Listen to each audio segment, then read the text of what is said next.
Assalamualaikum warahmatullahi wabarakatuh. Salam sejahtera bagi kita semuanya. Om Swastiastu, Namo Buddhaya, dan salam kebajikan.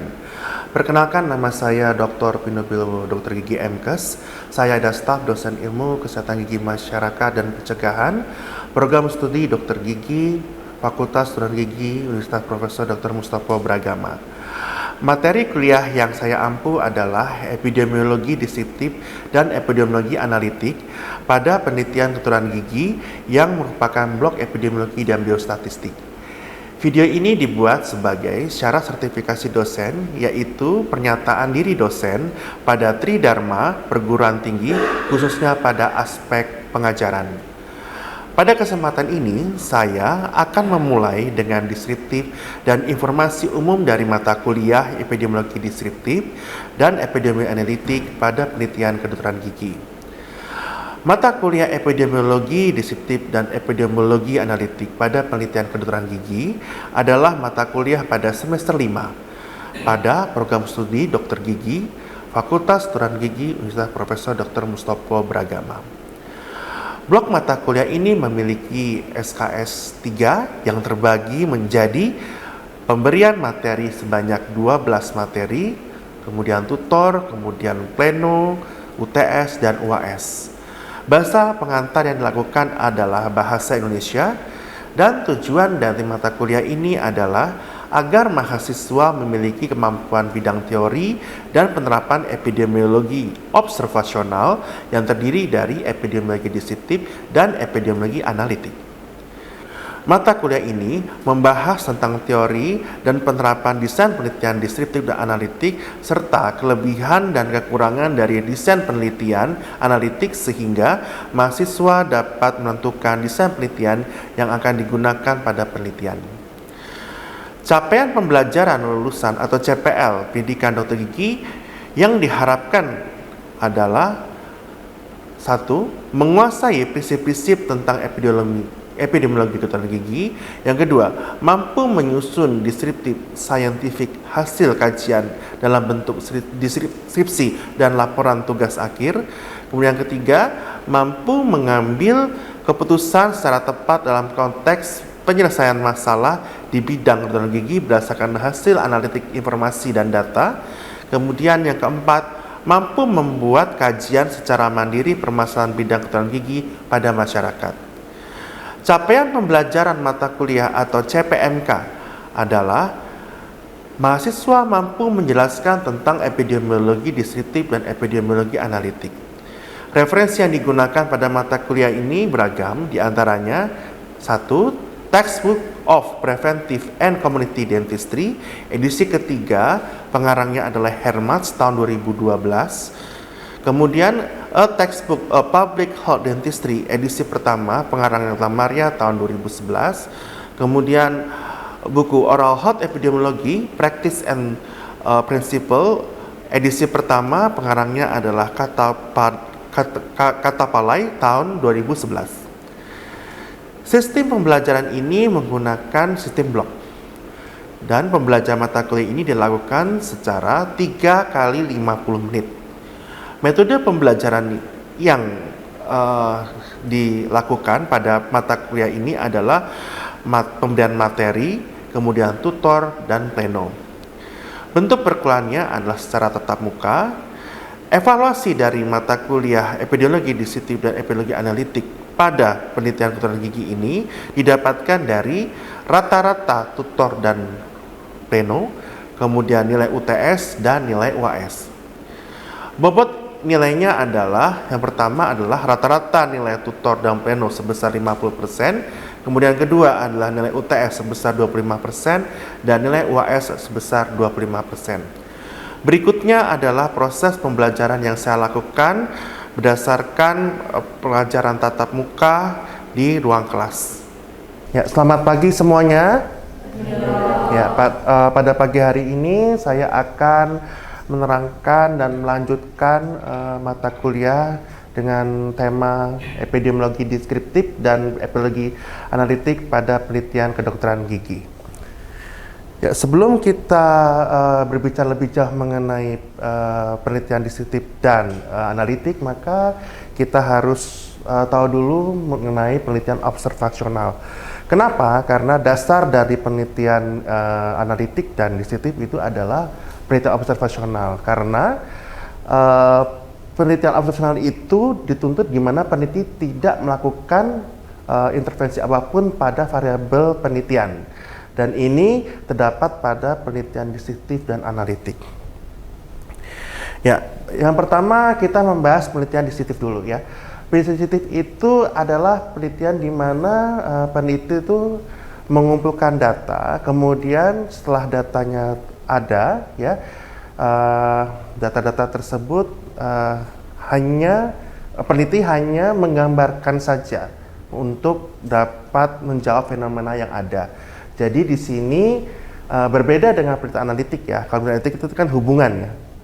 Nanti kita akan sampai ke analitik nanti, tapi kita kasih dulu. Jadi data-data yang sudah ada itu dituntut peneliti untuk bisa mendeskripsikan atau berargumentasikan data-data tersebut sehingga data tersebut itu bisa bercerita ya dan menyelesaikan masalah pada fenomena satu populasi tersebut.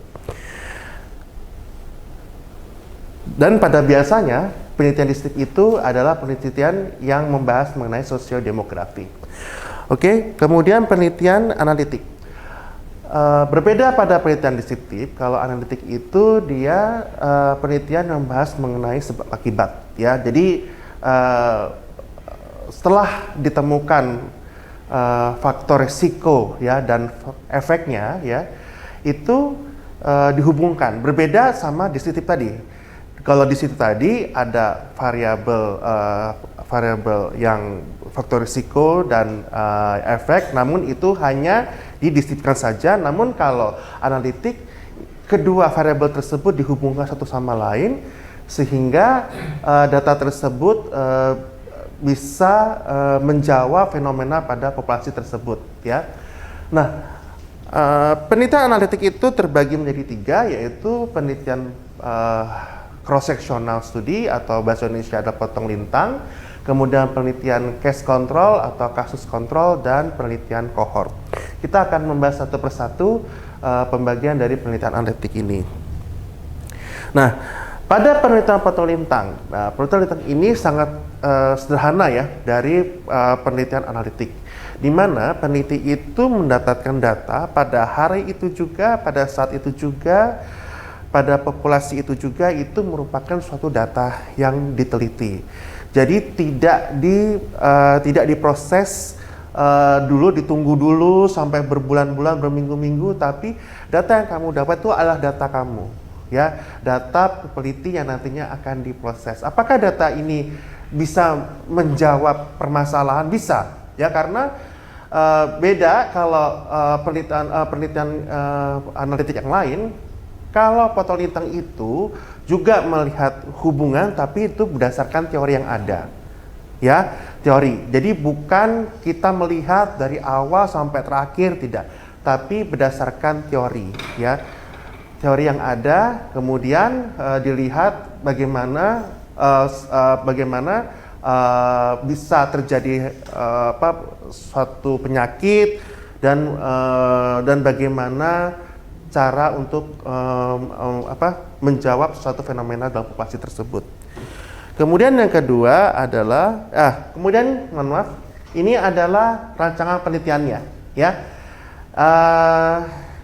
Ini gambarnya jadinya populasi, ya. Populasi itu kan semua, ya. Populasi itu semua wilayah, ya, semua wilayah yang gimana populasi itu sesuai dengan kriteria yang kalian teliti, ya.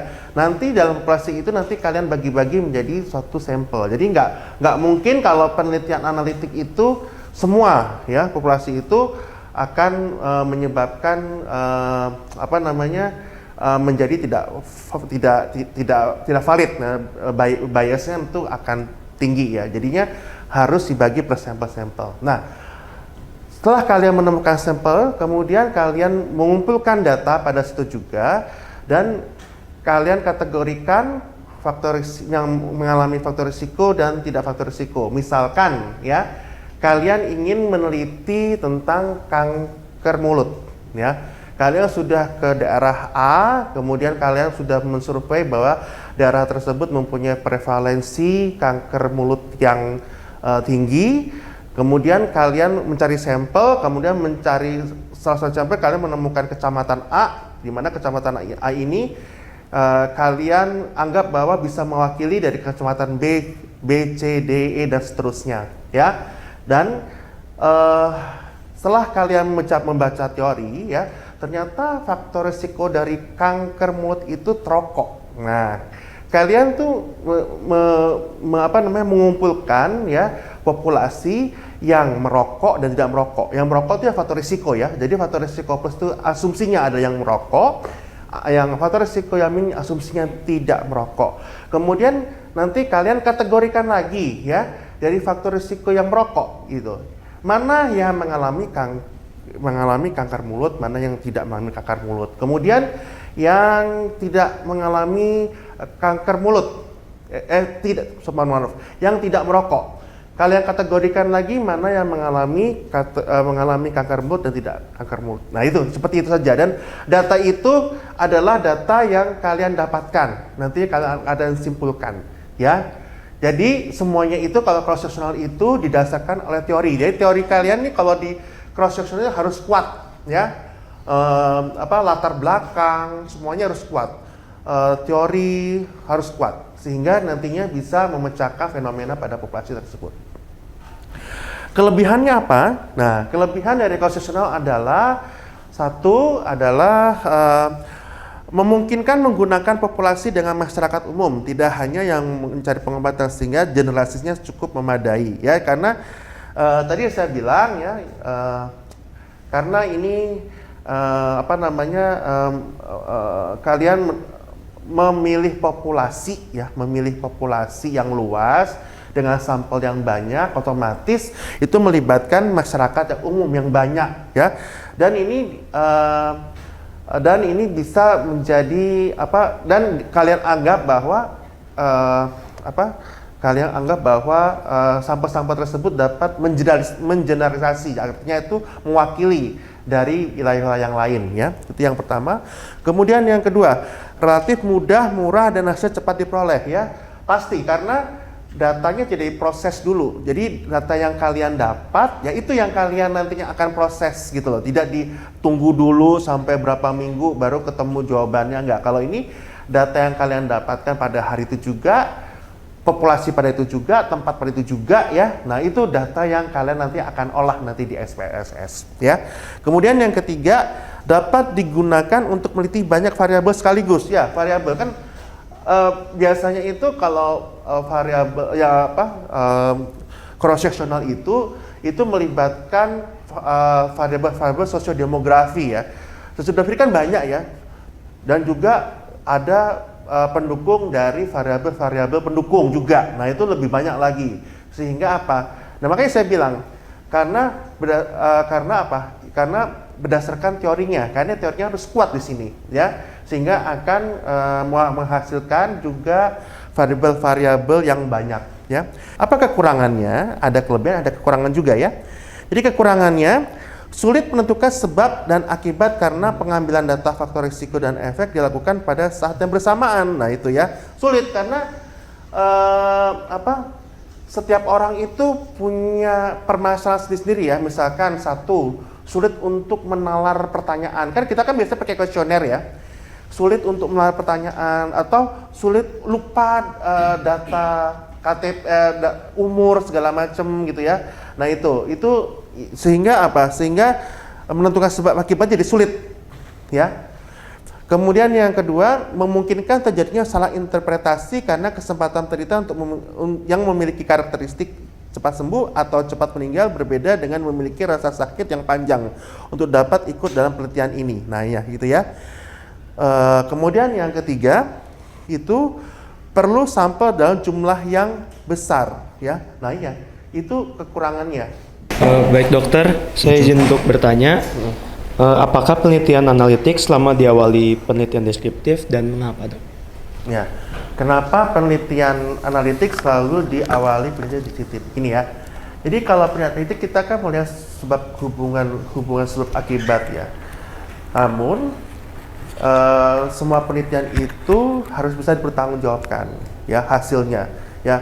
Kalau kita hanya melihat hubungan sebab akibat itu tentunya kalau kita tidak melihat latar belakang dari variabel itu sulit rasanya. Jadi kenapa sih harus ada variabel deskriptifnya? Supaya nanti kita mudah waktu kita melakukan pembahasan. Jadinya kan kalau penelitian itu kan harus dibahas dan harus ada jawabannya. Nah, jawaban itu berdasarkan data-data yang kalian dapatkan, termasuk pada data-data yang bersifat deskriptif, begitu ya. Jadi kan tadi deskriptif itu kan ada sebagian besar tuh adalah data-data sosiodemografi, usia, umur, pekerjaan gitu. Kalau misalkan kita meneliti masalah hubungan karies dengan gizi gitu ya, itu kan hubungan sebab akibatnya. Tapi ternyata ada penyebab lain itu karies dan gizi itu kan sudah pasti ya. Karies, gizi, kurang gizi sehingga mulut menjadi kurang sehat itu udah pasti. Tapi ternyata ada faktor lain tuh. Ternyata karena waktu kalian lihat di data deskriptifnya, oh ternyata penghasilan keluarganya rendah. Oh ternyata pendidikan keluarganya rendah gitu. Itu yang sehingga bisa menunjang nanti patut pembahasan gitu. Jelas? Jelas. Oke. Kemudian berikutnya ada pertanyaan lagi? Izin bertanya, Dok. Apakah peneliti bisa melakukan penelitian lanjutan dengan desain penelitian yang berbeda, Dok? Oh ya. Terima kasih, Dok.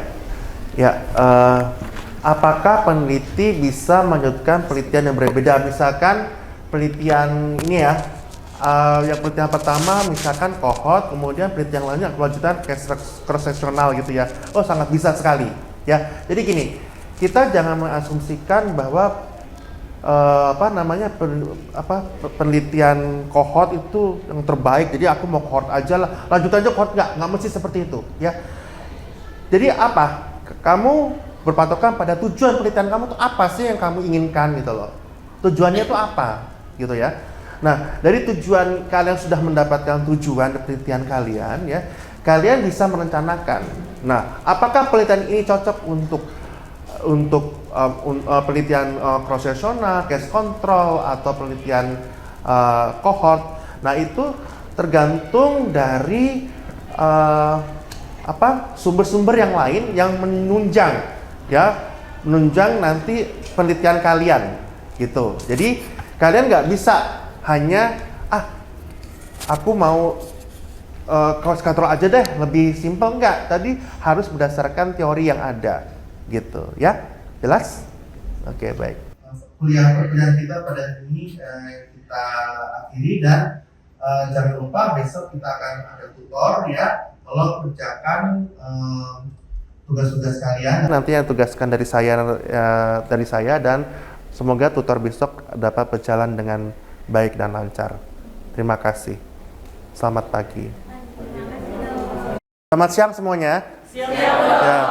Ya, pada siang ini kita akan melanjutkan dengan tutor.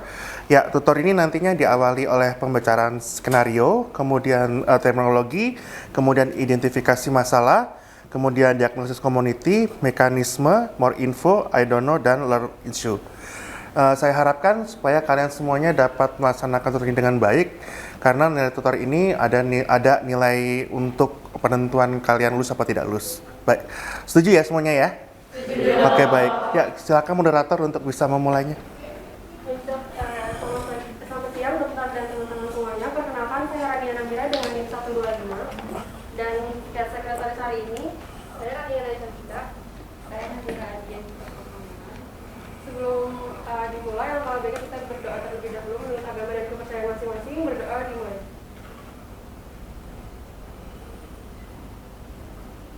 Berdoa dicukupkan. Sebelumnya saya izin membacakan skenario-nya ya. Yeah. Untuk skenario hari ini, sekelompok mahasiswa profesi atau GUPDND melakukan kegiatan pengabdian masyarakat di Kelurahan Harapan Jaya. Berdasarkan survei awal dan wawancara singkat dengan keluarga, didapatkan gambaran umum penduduk sebagai berikut. Mayoritas penduduk bekerja sebagai buruh pabrik, pekerja serabutan, dan ibu rumah tangga dengan tingkat sosial ekonomi menengah ke bawah. Tingkat pendidikan bervariasi, sebagian besar lulusan SMA atau SMK, kurang informasi mengenai kesehatan gigi dan mulut. Selain itu dilakukan penilaian faktor risiko pada warga serta penilaian penilaian diet didapatkan, warga cenderung mengonsumsi jajanan tinggi gula. Warga sering mengeluh gusi berdarah saat meningkat gigi, banyak kalkulus. Prevalensi karies gigi anak 85%, DEFT 4,5%, prevalensi karies dewasa 75% dan 65% penyakit periodontal. 45% erosi gigi dan ditemukan 10 kasus leukoplastia pada dewasa. Prinsip kegiatan PEMO sesuai dengan preventive dentistry yang mencakup 3 serta 5 tingkatan pencegahan dengan memperhatikan natural history of disease sesuai tahapan perkembangan penyakit agar tindakan tepat sasaran. Selain itu, kegiatan ini bertujuan untuk mengetahui faktor-faktor risiko penyakit gigi dan mulut, baik pada jaringan keras seperti karies gigi dan pada jaringan lunak dengan melakukan karies aktivitas menggunakan karies risk assessment tool seperti kariogram, Cambra, iron donut, dan traffic light filtering. Kegiatan PEMAS ini juga melakukan fluoridasi pada anak-anak SD di wilayah Kelurahan Harapan Jaya secara sistemik maupun topikal. Ya, berikutnya teknologi bisa kalian nanti kalau ada jawab masing-masing bisa angkat tangan ya. Ya, kami silakan kita mulai. Baik, untuk terminologi boleh silakan yang ingin menjawab. Baik, pasti. Selamat pagi dokter dan teman-teman. Perkenalkan saya Cecilia Salsabila dengan NIM 130. Izin menjawab terminologi yang pertama yaitu kalkulus. Terima kasih. Untuk terminologi itu saya izin menambahkan dok. Perkenalkan saya Ania Namira dengan NIM 125. Untuk terminologi selanjutnya itu ada prevalensi. Untuk terminologi selanjutnya bagi yang ingin menambahkan silakan. Selamat siang dokter dan teman-teman. Perkenalkan nama saya Nadia Razia NIM 105, izin menambahkan terminologi DEFT. Terima kasih Nadia. Untuk selanjutnya bagi yang ingin menambahkan boleh silakan. Selamat siang dokter dan teman-teman, saya Sastra Jumaindra NIM 121 ingin menambahkan terminologi yakni erosi gigi. Terima kasih. Terima kasih Sastra. Boleh bagi yang ingin menambahkan lagi. Selamat siang dokter dan teman-teman semua. Perkenalkan nama saya Agus Pardana dengan NIM 104. Izin menambahkan terminologi dok. Leukoplastia. Terima kasih Alvis untuk selanjutnya. Selamat pagi, selamat siang dokter dan teman-teman. Perkenalkan nama saya Dasya Devira dengan NIM 129. Izin menambahkan untuk terminologi yaitu preventive dentistry. Terima kasih Tasya. Selanjutnya boleh. Selamat pagi dokter dan teman-teman. Perkenalkan nama saya Lama Malia dengan NIM 108. Izin menambahkan terminologi karies aktivitas. Terima kasih. Terima kasih Bapak. Selanjutnya bagi yang ingin menambahkan silakan. Selamat siang dokter dan teman-teman. Saya Nurul Aini dengan NIM 116. Izin menambahkan terminologi yaitu karies risk assessment. Terima kasih Lintang. Selanjutnya boleh. Selamat siang dokter dan teman-teman. Perkenalkan nama saya Andrea Liga dengan NIM 123. Untuk terminologinya ada kariogram. Terima kasih Andra. Selanjutnya boleh. Selamat siang dokter dan teman-teman semuanya. Ini perkenalkan diri. Nama saya Nurul Talita dengan NIM 107. Terminologi selanjutnya Cambra. Terima kasih. Terima kasih Kakak. Selanjutnya boleh. Selamat siang dokter dan teman-teman. Perkenalkan nama saya Buka Juli dengan NIM 120. Izin menambahkan terminologi saya Nurul. Terima kasih. Terima kasih Dika. Selanjutnya bagi yang ingin menambahkan. Selamat siang dokter dan teman-teman. Perkenalkan saya bisa izin menambahkan teknologi yaitu traffic light matrix. Terima kasih Dika. Selanjutnya bagi yang ingin menambahkan.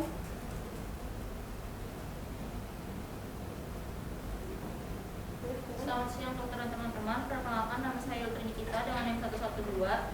Untuk terminologi selanjutnya itu ada fluoridasi topikal. Ya, terima kasih. Selanjutnya bagi yang ingin menambahkan boleh Kakak.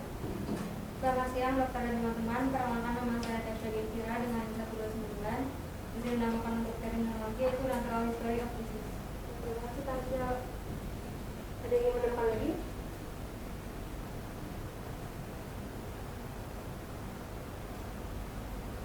Apakah ada?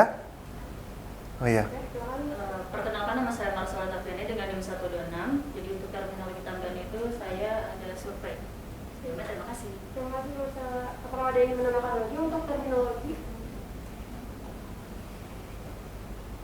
Sudah kayaknya cukup. Sudah. Oke, kalau gitu kita lanjut ke identifikasi masalah ya dok. Ya. Bagi yang ingin menjawab silakan. Selamat siang dokter dan teman-teman. Perkenalkan nama saya Yultri Nikita dengan NIM 112. Untuk identifikasi masalahnya itu ada warga sering mengeluh gusi berdarah saat menyikat gigi dan banyak kalkulus. Terima Terima kasih. kasih Niki. Apakah ada yang menambahkan lagi? Izin menambahkan dokter, perkenalkan nama saya Andrea Lili dari Fakultas juga.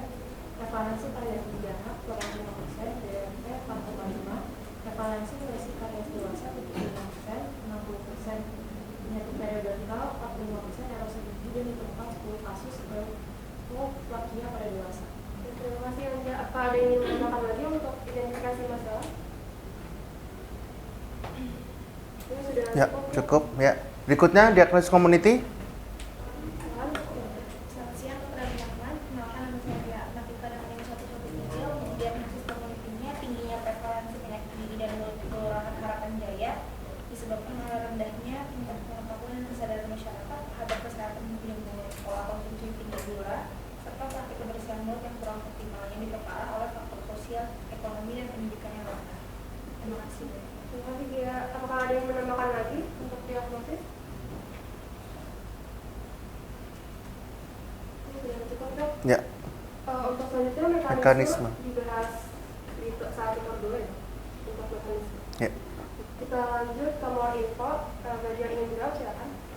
Izin menjawab dok, saya Rania Naisa Dika dengan NIM 128 untuk more info kelompok mahasiswa provinsi FAD UPDM melakukan kegiatan pengabdian masyarakat di Kelurahan Harapan Jaya. Terima kasih Rania. Selanjutnya bagi yang menentukan. Selamat siang teman-teman, nama saya Trini kita dengan NIM 112. Untuk more info selanjutnya itu ada kegiatan Pengmas ini juga melakukan koordinasi pada anak-anak SD di wilayah Kelurahan Harapan Jaya secara sistemik maupun topikal. Terima kasih. Terima kasih Niki. Selanjutnya. Selamat siang dokter dan teman-teman, perkenalkan saya Tegar Wingga dengan NIM 107. Izin menambahkan more info, prevalensi vesikaries dewasa 75%, 65% penyakit periodontal, 45% erosi gigi, dan ditemukan 10 kasus leukoplakia pada dewasa. Terima kasih. Terima kasih Tegar. Selanjutnya bagi yang menambahkan. Izin menambahkan tentang teknologi dengan NIM 115 untuk more infonya dilakukan penilaian faktor risiko pada warga serta lokasi. Ya, terima kasih Clara. Selanjutnya silakan. Selamat siang kepada teman-teman, perkenalkan nama saya Dita Dewi dengan NIM 120. Izin menambahkan isu mahasiswa mengetahui tentang laporan riwayat awalnya penyakit. Terima kasih. Terima kasih. Selanjutnya boleh. Izin menambahkan learning isu dok, perkenalkan nama saya Ida Rijana Jayati Maharani dengan NIM 119. Learning isunya mahasiswa mengetahui pengertian dan konsep dari preventif dentistry. Terima kasih Rani. Selanjutnya silakan. Selamat siang dokter dan teman-teman, saya bisa izin menambahkan mahasiswa memahami asupan gizi untuk kesehatan gigi dan mulut. Baik, terima kasih. Bisa selanjutnya silakan. Izin melanjutkan dok, perkenalkan nama saya Sudah Gajira dengan NIM 122. Learning isunya mahasiswa mampu mengetahui penilaian risiko karies gigi. Terima kasih Dita. Untuk selanjutnya saya izin menambahkan ada Ya. Rani Rajana dengan NIM 125. Untuk selanjutnya itu mahasiswa mengetahui level of prevention menurut level NK. Apakah ada lagi yang ingin menambahkan? Oke, Mbak. Ya, ini berarti semua sudah ya. Dan apakah sekali lagi, apakah seorang lagi dari terminologi dari learning issue semuanya sudah mantap ya dengan jawabannya ya. Besok itu adalah tutor yang kedua, tolong persiapkan jawabannya dengan baik. Kemudian nanti dilanjutkan untuk persiapan pleno berikutnya. Ya, untuk tutor pada hari ini sekian. Terima kasih atas perhatiannya. Assalamualaikum warahmatullahi wabarakatuh. Demikian deskripsi singkat dan cuplikan proses pembelajaran dan mata kuliah yang saya ampu. Semoga dapat memberikan gambaran pengajaran pada blok epidemiologi dan biostatistik, khususnya pada materi kuliah epidemiologi deskriptif dan epidemiologi analitik pada program studi Dokter Gigi pada Fakultas Kedokteran Gigi Universitas Profesor Dr. Mustopo Bragama. Saya mengucapkan terima kasih kepada seluruh tim penilai dan panitia sertifikasi dosen, dan saya juga mengucapkan terima kasih kepada program studi pendidikan Dokter Gigi Fakultas Kedokteran Gigi Universitas Profesor Dr. Mustopo Bragama Jakarta, serta rekan sejawat dan rekan mahasiswa. Demikian yang dapat saya sampaikan. Mohon maaf jika saya ada kekurangan dan kesalahan. Assalamualaikum warahmatullahi wabarakatuh.